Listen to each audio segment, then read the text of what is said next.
Today in the Dietary Restriction Kitchen, we're going to make a really decadent chocolate treat, and it's great for Christmas time, and that is chocolate orange sparklers. As you can see, they're cracked, they're lovely, smells beautifully of chocolate and orange. A really decadent treat, especially for the holidays. So let's get at that right now. Okay, to start our chocolate orange sparklers, we're going to need some granulated sugar in the bowl, and also some brown sugar, so both. So here we go. We're gonna so I'm just gonna break that up a little bit. To that, kind of combine it a little bit. I'm gonna put my hand in there. That's okay. So combine my sugars together in a bowl. The full recipe for this, by the way, can be found on the Dietary Restriction Kitchen website. The link for that recipe will be in the description. Okay, so to those sugars, oh my goodness. Okay, we're going to need to add vegan, dairy-free butter. We use that term loosely. This is the one I use, so plant butter, okay? So it has no dairy ingredients in it. So we are going to make these cookies completely gluten and dairy-free. We want that butter. We're going to use the term butter, even though it isn't really butter, okay? Oh my goodness, I need a knife to get that off of there. It's softened butter. So I left this butter out overnight before I went to bed. It's now about 4 o'clock in the morning. And it's okay to leave it out because it doesn't have any dairy ingredients in it, right? So it's actually not going to go bad. I wouldn't leave it out for days, but it will be okay. So I'm just going to get rid of those wrappers. Okay, so there we go, and we're going to mix that. I'm going to get a better spoon for that. I don't know why I don't have a better spoon. Okay, we're going to cream those together. Oh my gosh. Of course, this is going to stick to your spoon. This is probably my least favorite part of doing cookies, is getting the butter. We're going to still use that term, butter mixed in with sugars. It just bothers me. Yeah.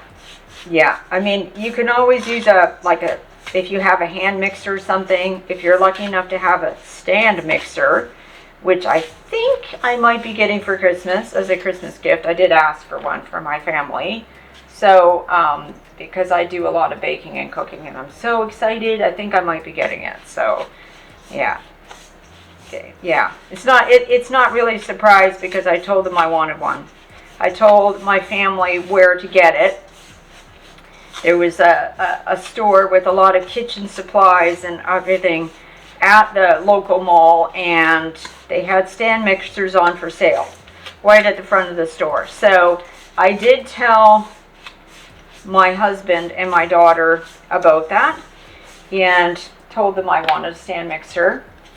And I think it may have already been purchased. So, so anyway, I'm hopeful that they did get the big wide hint. I wasn't subtle about it. Okay, so there we go. So that's pretty mixed in, because we're going to add some liquidy stuff to that. So that's going to be okay. So there's your butter and your sugars mixed up together. Okay, Lord have mercy. Okay, there we go. Then we're going to add to that, we're going to add our eggs. So we got 2 eggs to add into that. Oop, I get messy. Normally, I bake and cook always with an apron on, because man, I am like the messiest ever in the kitchen. I'm very messy. And then we're going to add extract to this. And it's chocolate orange sparkles, right? So it's orange extract, pure orange extract, like that. So we're going to add 2 teaspoons. Now it's clear, right? So you don't really see it. It's a clear liquid, but very orangey scent. Now, when I originally found this recipe, it was for chocolate mint sparklers, okay? And I tried it out, and I mean, they were good. They're very chocolatey, but I couldn't taste the mint because the mint extract in it was only 1 teaspoon of mint extract. And so the next time I made them with 2 teaspoons of mint extract, and it worked so much better. You could taste the mint in it. But then, and it was good. So that's a variation. You could use peppermint extract if you wanted and make them chocolate mint sparklers instead of chocolate orange sparklers. But then when I was eating them as chocolate mint sparklers, I was trying that and going, this is really good, but you know what I really like is chocolate orange. You know, one of those chocolate oranges that you could get and then you slam it to break it apart and everything? Love those at Christmas time back in the day. So I thought, hey, that would be great if you could make these chocolate orange sparklers. So then I said, hey, how about orange extract? And so the third time I made these, I did them with the orange extract, and I haven't gone back to the mint. But if you love mint, do them with mint extract or peppermint extract. Okay, so that's mixed together, and as you can see, it's creamed together pretty well. So I'm going to set that one aside, and then we're going to get another bowl. I've got one handy here, and we're going to mix in here. We're going to mix in our flour, okay, and we're going to put in our cocoa. Now, this has quite a bit of cocoa here. Let me get this guy right out of the way for, my goodness, I got so much stuff over here. So our flour, by the way, is gluten-free 1-to-1 flour blend. Okay. Cocoa. So it's quite a bit of cocoa you need, and what I like to do, I don't know if you can tell, but it gets kind of lumpy bumpy. Now this is cocoa powder. It's not like when you're making a hot cup of cocoa, like hot chocolate to drink. This is actually pure cocoa. So I buy this. It's organic free trade. Okay. If cocoa is hard to come by these days, if you go in the baking section of your store and just look for like Fry's cocoa, your basic brand, I couldn't find any. They're all out. But then I went to the organic section because that's the same section where I find my gluten-free flour blend, and they had cocoa, right? It's not cheap. Cocoa's not cheap, but if you're making some nice chocolatey treats for Christmas time, then this is the thing. But I always sieve the cocoa because that gets rid of the little lumpy bumpies that you get with the cocoa. So there we go. Got it sieved. Oh my Lord, I've got so much stuff here. And we're going to add that cocoa in with the flour. I know that's like a huge amount. You're like, ooh, that's too much cocoa. These are really, really chocolatey. Okay, so I'm going to add that in there. Okay. I like to use a whisk. I'm going to actually get a spoon as well, because I think I can kind of fold it in a little bit more like that. Yeah, there we go. That's going to give us that action like folding, because it's very hard to fold it in together with a whisk, right? So we get that mixed up, start getting that mixed up. Then we're going to add our baking soda and salt. That goes in there. So I get that in there. Ooh, there's some sticking in there. Hold on. No. I don't know why. Okay, there we go. Okay, so you can see how brown that is. I mean, it's almost, it's nearly as much cocoa as there is, not quite, but almost as much cocoa as there is flour in this recipe. So I know that sounds crazy, and it's poofy. It's like puffs with the chocolate, but it's very, very chocolatey. Okay, so let's get that first bowl back. We're going to put this in with that. Okay. Okay, bing, bing, bing, bing. I make a lot of noise in my kitchen too. Okay, so then we're going to mix the two of these things together. Oh my gosh. Making a mess, as usual. As I am a messy. I mean, I'm a pretty good cook and pretty good baker. I mean, I'm not up to, maybe competition standards, but I am like, yeah.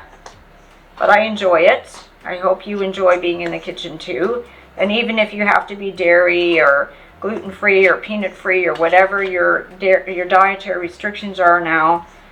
Yeah, so this is going to be like, it looks like a very dry dough because the cocoa will sort of suck moisture out of everything, right? Like it's, yeah. But it does work. Oh, it smells nicely of the orange as well. I've got something else in the oven, so at the moment, so I'm watching the clock. I mean, it's another recipe because I'm actually doing two things at once today. But you're only going to see on this video me doing these, right? So I'm multitasking on this very early Saturday morning. Okay. Whoa, yeah. So what I'm going to do, I've got a minute and a half on the clock for my other thing that I have in the oven. So that's why I'm not getting my hands in there. But it's coming together. As you can see, it's like, wow, that dark and chocolatey, right? I'm going to just rub on the sides of the bowl here. We're going to get our dough together, as you can see. Come on. Come on. Stick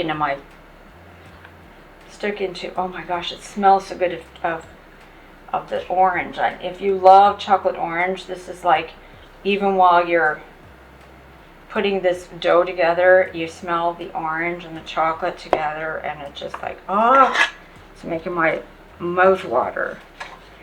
Okay. Yeah, I'm much more of a chocolate orange person than a chocolate mint person, but if you love chocolate mint, that's what I'm saying. You could do the same thing, but with the mint extract, just make sure that you put plenty of it in there, because otherwise you're not going to, like I say, 2 teaspoons of the extract. Okay, so then we are going to add chocolate chips to that. Not this one. Where am I? Oh, I don't have my chocolate chips ready. We'll be back to add that. Okay, so I got my chocolate chips. Sorry, this is the danger of me doing two things at once. So we got the dark chocolate, right? It looks beautiful. We're going to put some chocolate chips in there and mix those in. Whew.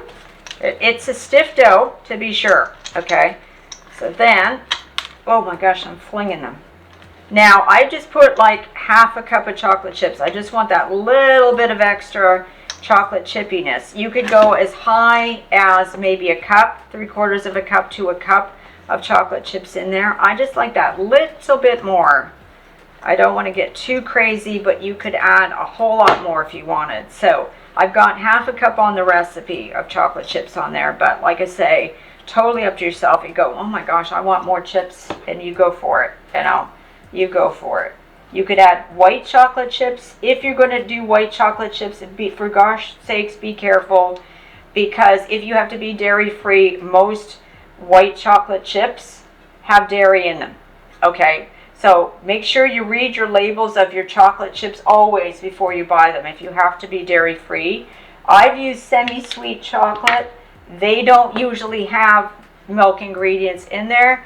But for gosh sakes, if you have to be, like if you have dairy allergies, for sure, check it before you buy them, for sure. So there we go. We're going to make these into balls. We're going to cover them in sugar, and then we're going to bake them off.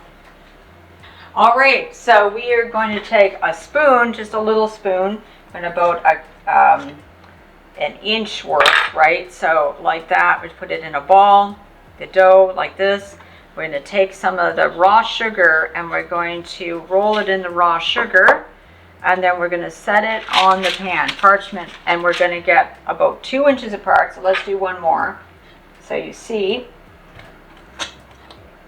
how we've got that. And we're going to roll it in the raw sugar. It's not old sugar, it's just raw sugar in the raw. And then like that, and we're going to we probably could get one more in between those. So let's do one more. And then we're going to get a whole pan worth of that and then put it in the oven for about 10 to 12 minutes. So the bigger they are, you can make them smaller if you want. And like that, you no need to flatten them or anything. They will flatten on their own. We're going to do that, and we're going to bake them all off and then give them a try and see how we did.